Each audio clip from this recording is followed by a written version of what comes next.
100%, I'll promise you, when the Spirit comes, there will be things happen that will both frighten you, disturb you, cause you to ask, what is that?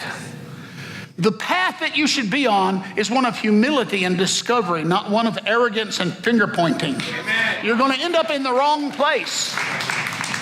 You're going to end up in the wrong place with accusations. When Jonathan Edwards was used of God to bring the first Great Awakening to America, before this nation was founded, as a gift of God to bring revival to this nation, to prepare it for what God had in mind for us.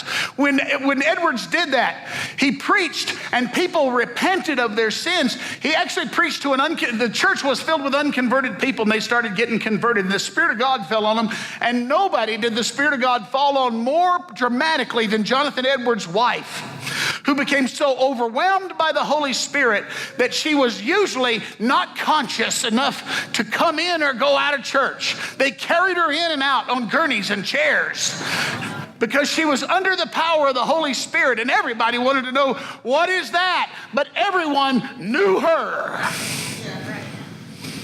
And her life gave validation to the presence of God on her. I tell you what, I'm expecting more to come. I'm expecting a fresh outpouring of the Holy Spirit to come.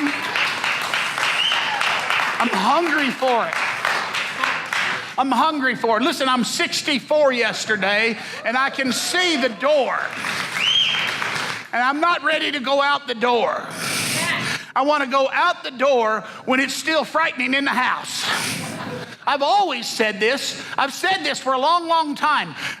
People say, well, we just want decency and order in the church. I want the church to be so terrifying you can't hardly stay and you can't hardly leave. I want the presence of God to be so upon us that we're afraid that our breath will escape us in an unholy fashion.